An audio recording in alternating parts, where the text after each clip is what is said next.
blue butterfly, brown bear, and green turtle. These are the names that ICE puts on its prison blocks at the Dilley detention facility. I just went and inspected this place, and it's awful. They put these nice names on the different sections of the detention center because they want to act like this is some kind of temporary residential facility for families and kids. But it isn't temporary.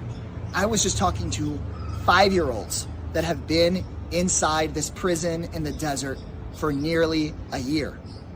They say there's medical care, but I talked to 20-year-old women that had lumps in their arms that couldn't go see a doctor.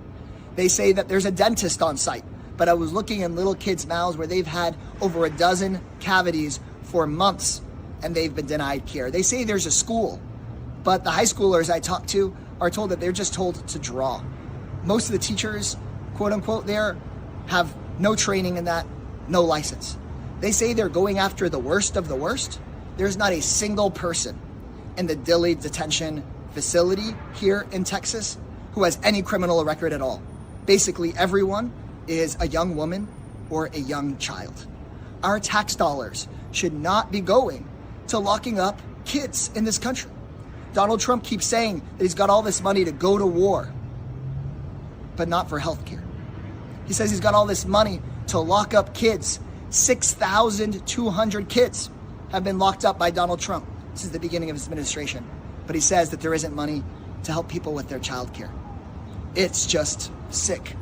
It's wrong.